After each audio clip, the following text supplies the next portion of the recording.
Hello learners, welcome back to the course on AI in Human Resource Management. Today we move to the fourth module where we look into HR analytics. Now this has been a topic which is gaining momentum over the years, especially with the industry people. So I would like to bring in an industry focus, specifically taking some case studies also into the content. So AI in HR analytics, people analytics and smart HRM. I'm Dr. Abraham Sirlaisek. I'm an assistant professor at the School of Business, Indian Institute of Technology, Guwahati. Now, when you look into AI in human resource management, HR analytics, I would quote it like this, has become the backbone of AI in human resource management. So, like what we generally understand as Xerox is synonymous to the photocopying industry altogether. When you talk about AI in human resource management, people generally talk about HR analytics. Now, let's understand what is HR analytics. It is not mere data analytics or predictions, it has gone from that. Now, things are descriptive, now, things are diagnostic, now, things are prescriptive. So, there has been a lot of dimensions that have evolved over the years with respect to human resource or HR analytics specifically. Let's look into that in greater detail. What is HR analytics? When you look into HR analytics, is not merely data science. It's not just science. It's a blend of art and science. When you look into the HR analytics as a topic or as a discipline, you will see that the art part, when I'm talking about it being a blend of arts and science, the arts part helps us to observe the world while the science shows people to take action. So basically there is the normative part and there is a certain level of deterministic part associated with that. Human resource analytics combines data from various sources like surveys, it could be records, operations, to create an actionable view of current situations and potential futures. So when you look into HR analytics, it is an evidence-based approach which leads to more informed decision making. So whenever we are talking about AI in human resource management, I'll try to encourage you to look into the topic from the decision making point of view. Every single topic in human resource management or organizational behavior for that sake, you have to understand it from the decision making perspective, whether it is increasing the ambit of decision making, whether it is increasing the involvement of individuals per se in the decision making. When you look into HR analytics, it helps organizations gain deeper insights into their workforce, make data driven decisions, and assess the impact of HR metrics, ultimately enhancing the business performance. So, when you relying on data, HR professionals can actually make quite informed decisions. They can, rather than merely depending on the instinct or opinion for that matter, evaluate the effectiveness of HR policies and interventions based on solid data. So, analytics reveals why something is happening and what the impact is. When you look into, let's say, as an example, we can understand. Imagine your company discovers after analyzing data from, let's say, top performing project managers or the top rung hierarchy, previous experience in managing large teams isn't a strong predictor of future project success. If you get some insights like this, with this insight, you can actually now broaden your hiring criteria to include candidates with diverse management practices or management experiences rather than only those with a history of leading big teams. So, see how a clear cut cue is helping you in analyzing the whole situation in an effective manner and bringing out some decisions which is in favor of the large sustenance of the organization altogether. We have to thank Professor Jack Fitness. He is known as the father of HR analytics.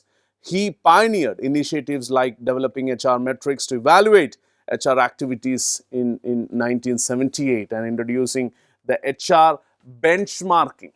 This was one of the foremost initiatives that Professor Jack did in terms of HR benchmarking, and it paved way for the HR analytics. So, it focused on setting the standard for best practices. When we look into HR analytics, we have to understand there are certain terms. So there are certain terminologies which are sometimes wrongly synonymously used. So we have to bring a quite important clarity that is required. That has to be brought in before delving deep into the nuances of HR analytics. So let's look into different aspects like workforce analytics. What do you mean by that? Let's look into people analytics, talent analytics, and HR analytics. Many a time what happens is that we tend to understand HR analytics and all these workplace analytics, people analytics, talent analytics as a subset of this. That's why I've used a Venn diagram to actually show that it is not the case. In fact, there are some intersection possibilities. I do not disagree, but that said, it is essentially having its own flavor. So let's look into that. When you talk about HR analytics, talent analytics, or people analytics, and workforce analytics for that matter, they have become jumbled concepts. Like as I mentioned, they can be used here and there, and they are wrongly interpreted. So when we look into specifically workforce analytics, let's start with that. The first one, workforce analytics. It focuses on the workforce metrics and optimization, applying statistical models to optimize the human resource management. So in general sense, it relates to the size and shape of the workforce. So this is what workplace analytics typically qualifies into. When you talk about people analytics, it is about how people impact the business, how people impact the business. It combines employee data to forecast patterns,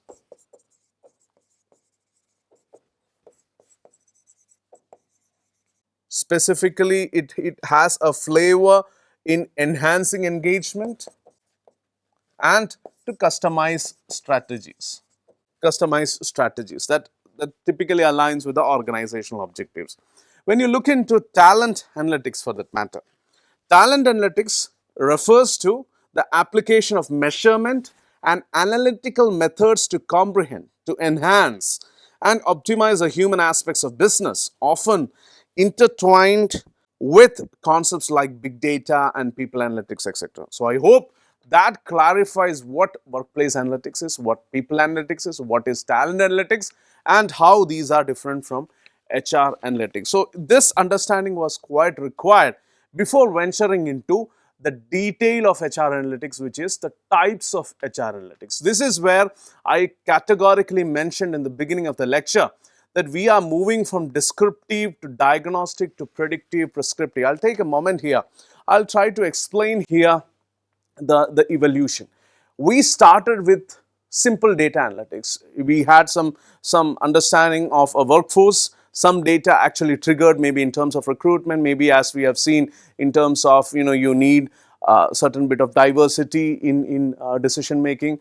Some data has revealed that people who have managed large teams do not essentially become a efficient leader. Some research has showcased that. This was never HR analytics. It had the flavor of analytics. It was more descriptive in nature, but later things evolved to diagnostic. Why the problem is existing, why there is an issue altogether, why the organization is suffering, or what is the typical cause for that suffer. So there was some light thrown into that. That's how the second stage of evolution happened. Then came the predictive analytics. So we understood what is a problem. It was again on a retrospective mode. But when you are looking into a future, the futuristic mode would be more of predictive analytics. So predictive analytics gave a clear-cut idea of what we are actually looking into. And finally, now we are in a stage of prescriptive. We are going one step ahead. We are not stopping at the predictive level. We are trying to be more prescriptive. Let's say this would be the recommended pattern, or this would be the recommended scenario. This has enhanced the horizon of AI in HR. This has enhanced the horizon of HR analytics altogether. So ladies and gentlemen, boys and girls, I would like to stress this particular point. It is not merely descriptive in today's world. It was, there was no doubt about it. It was, but now it has moved to diagnostic, it has moved to predictive, and it has moved to the prescriptive level. Let's look into that in greater detail. When you look into the diagnostic Before that, when we look into the descriptive, we see that what happened was the concern what we were having. Traditional HR metrics, if you look into, focuses on efficiency, such as it could be turnover rates, it could be something like time to fill, or it could be including hiring costs, or maybe the employee training part, aiming to reduce costs and improve processes. This was the bottom line altogether. Descriptive HR analytics, however, identify and explain patterns in current and historical data. Like, if you have come across the previous module, or you have gone through that, you will see that we have described about dashboards, or you have other tools like scorecards, segmentations, regular reporting as a foundation for analytics efforts. So all this pertain to what we understand today as descriptive analytics. What happened? That was the question you were typically answering. When you move to the next aspect, diagnostic, what is happening now and why? This is the question you are mainly concerned when you're moving to the diagnostic pattern. So diagnostic HR analytics, it analyzes data to determine the underlying causes of past events and behaviors. Make no mistake, actually understanding that it analyzes data of past events and behaviors. That is not anything which is significantly different from descriptive. But diagnostic, for example, let's say there will be some examination of data on unplanned absences to identify the factors contributing to absenteeism. So it is giving some diagnostic insights into what happened or what is happening now and why it is happening. This why part is something which is more critical, and the present tense of this why is more, or making it more relevant. So by investigating, let's say, these patterns, organizations can gain insights into the reasons behind previous occurrences and take informed decisions to address similar issues in the future. Then we have the next level, which is the predictive HR analytics. Here we are looking into the future, as I mentioned, what will happen, and again the most significant question, why. Predictive analysis encompasses various methods like, let's say, statistics, modeling, data mining, which actually utilize current and past data to forecast future outcomes. So it certainly focuses on probabilities and potential impacts, often using models to improve the likelihood of, let's say, making accurate decisions. It could be in hiring, it could be in training, it could be in promotions, whatever be the functions of HRB. So this is the third development that has happened in HR analytics. And finally, we have the prescriptive part.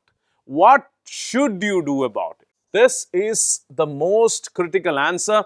If you have an answer for this, even before the conceptualization of the entire scheme of things, you are at a greater pedestal. There is no doubt about it.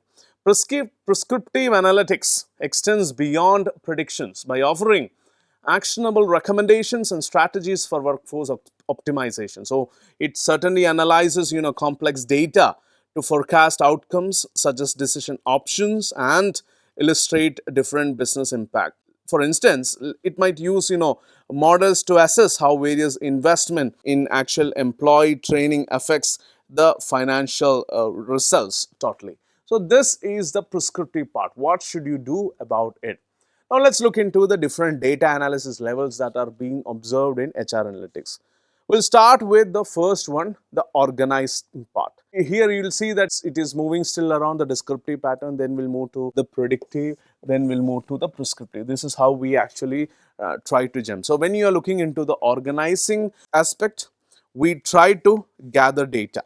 Predictive modeling in analytics actually involves using statistical methods. I already mentioned about that, to forecast outcomes. Now this process begins with collecting and organizing human capital data, which can be challenging since most corporate databases were actually initially built for accounting and not analytics specifically. So that data management initial troubles are always there. That's why the initiation is always significant. So when you look into such initial hiccups, that is overcome over time. HR systems actually evolved. They mainly record data without predictive capabilities. So as a result, what happened was that installing new programs for analytics can be costly and time consuming. So when the focus was not on prediction part, it was just on a more of a descriptive scenario. Things have changed now. You have to adapt to the changing environment, and now the things are costly. For example, a Fortune 20 company struggled for 2 years almost to adapt their database for analytics, but had to scale up. There was no options, back expectations due to the system's limitations. Now, this is what you understand in the initial descriptive phase of organize. When you look into display, what happens after organize? It's common sense. After collecting basic data, many companies create dashboards to visually display performance. So this is the second important aspect, often using let's say something like color codes, red, yellow, green. These dashboards, if you have gone through the dashboard part, the current state and the trends, but focus on the reporting past data similar to accounting. Though it shows you a certain present day scenario or state and the trend of today, it is again looking into the past data. So they don't predict the future as they lack assumptions about the upcoming conditions. There are no modeling or no heuristics that are actually considered the assumptions about upcoming conditions. While trends aren't extendable, dashboards help perceptive users spot typical opportunities for potential improvements. When you look into the predictive part, as you move from descriptive to predictive, here you have the relate element.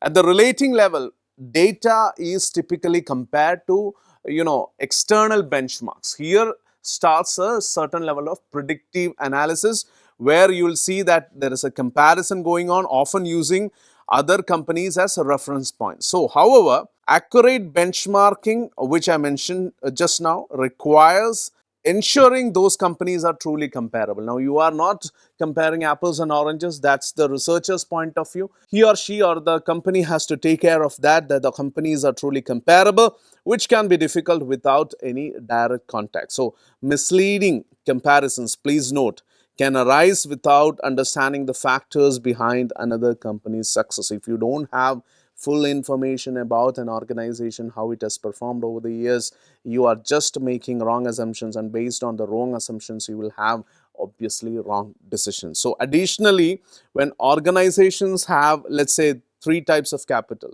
let's say capital in the sense of human employees, or structural capital in terms of assets like equipment, or let's say some relational capital like connections inside and outside the company, which is also very significant these days.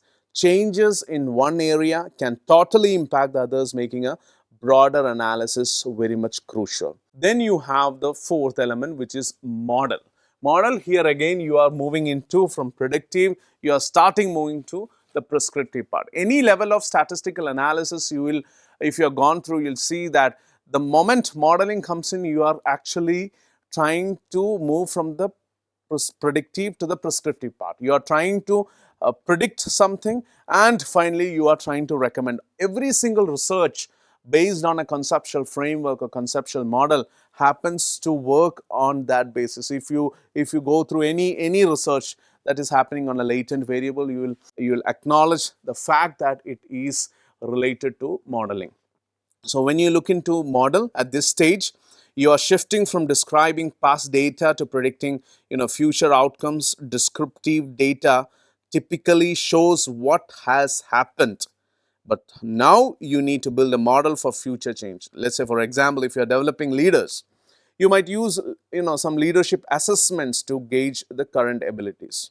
However, it's essential to align the leadership development with future market demands. Otherwise, it does not make any sense. You are just, for the sake of some leadership development, you are doing some trivial, mundane activities. It does not make any sense.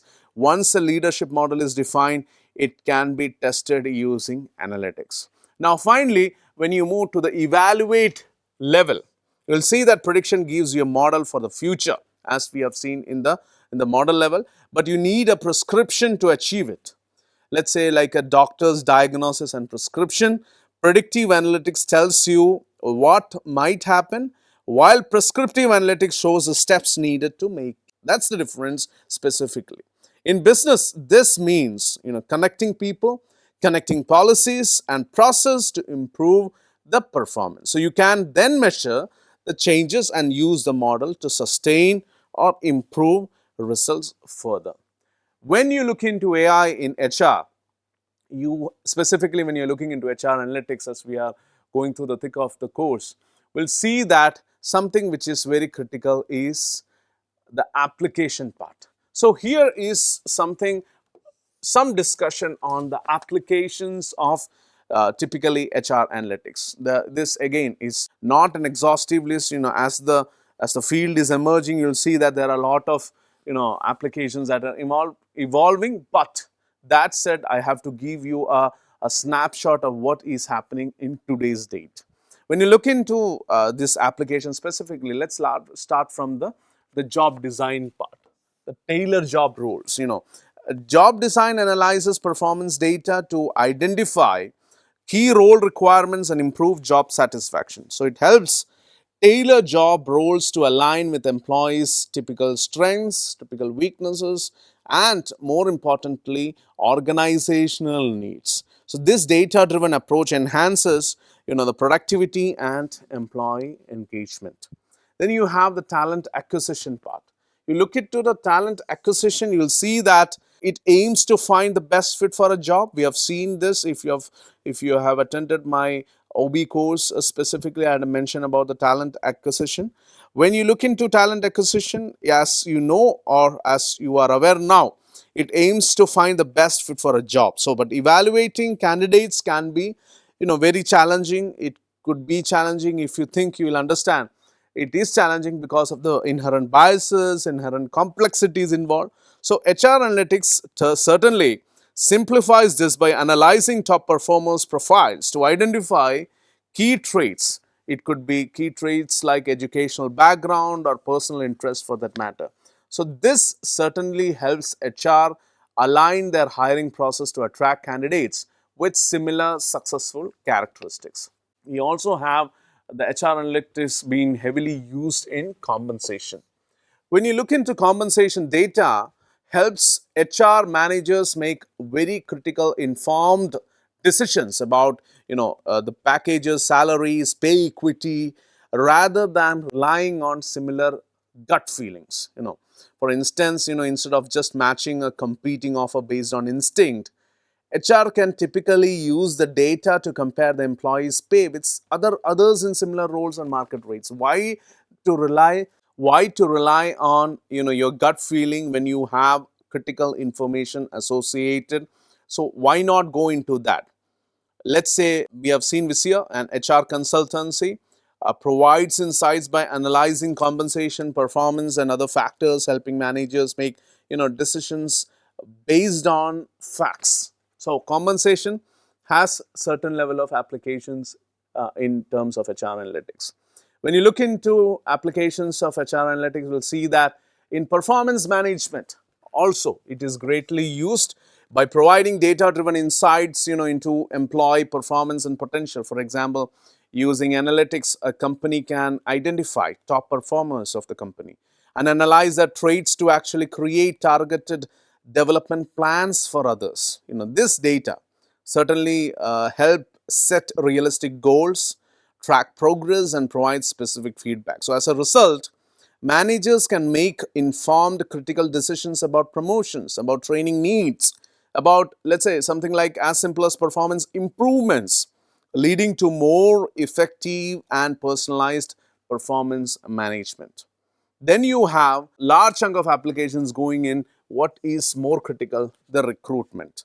Recruitment aims to attract the most qualified candidates, and here analytics helps by applying marketing techniques. I'm trying to take a different flavor altogether, how HR analytics is taking marketing techniques to enhance the recruitment experience. So by analyzing data, recruiters can target job ads to specific groups and adjust spending based on ad performance. For instance, programmatic ads use data to reach the right candidates and test different approaches to improve results and reduce the costs associated with recruitment. We also have applications in training. When you are driven by data and analytics, adaptive learning technologies typically customizes courses, activities and test questions to match each learner's pace and preferred learning style. So self-paced online learning, what we are seeing nowadays extensively, is often more cost effective compared to removing employees from their work. Now let's look into the advantages of HR analytics very quickly. We'll see that data driven decisions enhance accuracy and lessen reliance on intuition. This is something which is very critical when it comes to the HR analytics advantage. A deeper understanding of employee behavior can lead to better strategies for retention and engagement. There's no doubt about it. You know your workforce, you know how people are performing, you have a better insight. Even some of the things which are there in their subconscious mind, if you are able to decipher it, if you are able to take action for towards that action, enhancing the performance, there is nothing like that. There could be recruitment and hiring that can be customized to meet organizational needs by analyzing current and potential employee data. You also have, as part of an HR analytics aspect, it can streamline process, resulting in cost savings in recruitment and training, and even reduce the turnover. When you look into the advantages part, you have to also understand and acknowledge the fact that measuring HR initiative effectiveness allows typically the professionals to show the return on investment, ROI, and justify their value to the leadership. And finally, when you have predictive analytics that can forecast HR trends and patterns, it can enable proactive actions. There is no doubt about it. Now let's quickly look into, having seen the advantages, we also look into the disadvantages of HR analytics. Every coin has both sides. Let's look into the disadvantages very quickly. Limited statistical and analytical skills, because we are relying on this statistical and analytical skills. So if that is limited within the HR department, it can impede the analysis of large data sets. Please note, there is no dearth of large data set. As and when we are living in an era of data and information management, the limited statistical and analytical skills is going to act as a disadvantage. You have varied management and reporting system that can complicate data comparison. We have just now discussed about the possibility of adapting to a newer system, which again becomes very expensive if your system is already not in sync with the futuristic changes or patterns that are evolving. We see restricted access to high quality data and analytical tools that may pose challenges, and increased data collection which can raise ethical concerns. Please make a note of it. Then finally, you have inaccurate or incomplete data that can result in misleading outcomes. Please note, inaccurate and incomplete data that can lead to misleading outcomes, making it essential to ensure data accuracy across the HR systems that are functioning. Now let's look into some metrics measured by HR analytics. When we come into turnover, we have the percentage of employees who leave the organization. The formula is quick. The formula is easy. Number of terminations during period upon number of employees at beginning of period into 100. We have a similar metrics, cost per hire. So these are some of the variables that will effectively enhance our understanding about the workforce that is working with us or working under us. You have cost to recruit an employee as the cost per hire, internal cost plus external cost both together upon total number of hires. Then you have a matrix for absenteeism, very critical. Regularly not showing up at work without a valid reason or notice is what you understand as absenteeism. The formula is number of absent days upon total working days into 100. You also have metrics related to revenue per employee. When you look into revenue per employee, it is the average revenue generated per employee. Average revenue generated per employee. So the total revenue upon total number of employees happens to be the revenue per employee. When you looked into absenteeism, you also have to look into the retention rate. Percentage of employees stayed in the organization is what you understand by retention rate. So when you look into retention rate, it is nothing but number of employees who stayed upon total number of employees into 100. Finally, you have an offer acceptance rate, which is the rate of offer acceptance in organizations, which could be measured by number of offers accepted upon number of offers made into 100. Now let's understand one of the most important and most critical part of today's lecture for HR analytics, which is the LAMP framework. Whenever you're talking about HR analytics, without doubt, you talk about the LAMP framework, how data is to be analyzed, how the logic is to be presented, how the measures are done, how the analytics is working on, and finally how the process is being streamlined. So the LAMP framework happens to be one of the most critical frameworks with respect to HR analytics. Let's look into that very quickly. When you look into LAMP framework, it starts with L, logic. What are the vital connections? That is what is being deciphered here to find valuable insights. So this particular logic step helps companies find valuable insights by linking data points to understand their meanings and make certainly better decisions. So it involves identifying connections such as between employee wellness and turnover, or business practices and performance, etc. So this framework shows how HR practices affect employee attitudes, which in turn impact the customer experiences, maybe sales also, maybe profits also. So understanding these connections help companies make effective changes. So analytics reveals these crucial links. Then you have measures. Measures, the second part of the LAMP framework. Good analytics is all about getting the numbers right. So good analytics system ensure that measurements align with your organization's specific needs and provide accurate data. For example, if high turnover is a concern, focus on employees with key skills, or if absenteeism impacts call centers, it measure should be accordingly. It's crucial to understand the relevance of what you are measuring and how it affects your business to avoid, misguided conclusions, as I've already mentioned. The third important part of the framework is analytics, finding the answers in data. This is what typically the most important part of any HR analytics course is, finding answers in the data. Analytics helps turn data into answers. For example, if employee surveys show high engagement and customer surveys show satisfaction, analytics can actually reveal if engaged employees lead to higher customer satisfaction. So it allows you to explore the connections between data points and certainly gain the meaningful insights. And finally, you have the process part, making insights motivating and actionable. This part is more challenging, and this is what makes it more critical. Change management, involves using HR analytics to guide decisions and improvements within an organization. By analyzing data, HR can transform information into actionable insights,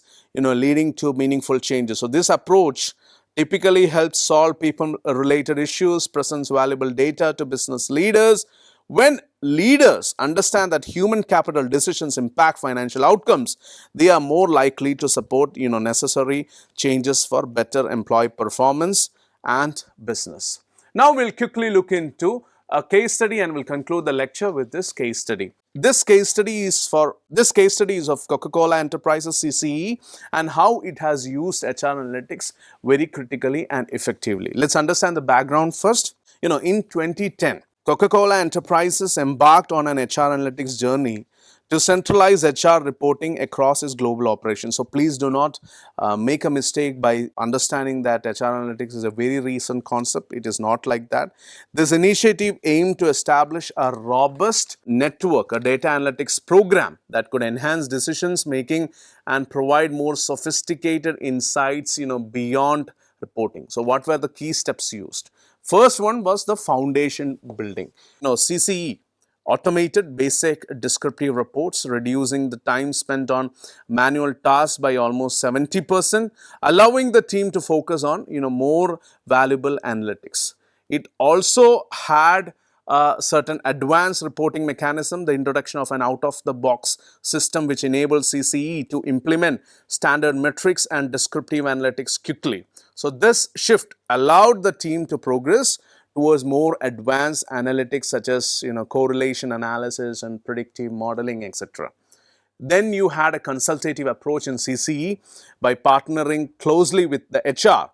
The analytics team helped to uncover insights that informed more effective HR strategies, such as understanding the correlation between managerial communication and business outcomes. And finally, you had the capability development. CCE emphasized building internal analytics capabilities within HR, ensuring that the team could continue to deliver high quality insights. So finally, we saw some stunning outcomes. CCE successfully transitioned from basic reporting to advanced analytics, which we have seen, enabling data-driven HR practices that improved the employee engagement, that improved the retention altogether, that even improved the overall business performance. So please note, by investing in technology and fostering a consultative culture, what we have understood is that the Coca-Cola enterprise, CCE, has typically had HR analytics journey in a significant, highlighted, contributed manner for its business success. So the journey was not without obstacles, please note. It included a resource constraint, the need to overcome, the traditional views of HR as a very non-analytical function. I will repeat this. The traditional HR viewpoint is of a non-analytical function. Things have changed now. However, by demonstrating the value of data-driven decisions, CCE has established HR analytics as a critical component of business strategy. So this was a typical case study which shows us the importance of HR analytics, the role HR analytics is playing in today's world. Now, there are a couple of things, couple of takeaways from this particular lecture. The first point which I mentioned is we have gone from what was just descriptive mechanism to more of predictive aspect, predictive analytics. Things have changed. And this is where the another aspect comes in, where I have typically encouraged you to understand that HR analytics is not a very recent phenomenon. CCE has been using it. That's why I had included the case study to understand or make you understand the impact of HR analytics, the impact of data analytics that can have in human resource management. Things have changed. You must have seen, you must have observed the outcomes. How drastically Coca-Cola Enterprises was able to bring in a culture of more enhanced business performance altogether. So ladies and gentlemen, please note, there can be certain nuances where or the certain aspects where HR analytics is actually evolving. But that said, HR analytics has been a bit old concept, not a very recent concept as we certainly misunderstand it. But that said, the way it is evolving is interesting. From mere descriptive, it has gone to diagnostic. From there, it is going to more of predictive and prescriptive nature. This is what you should take away from this class. I hope this session was fruitful. We'll come up with more details of HR analytics in the next session. Till then, take care. Bye-bye.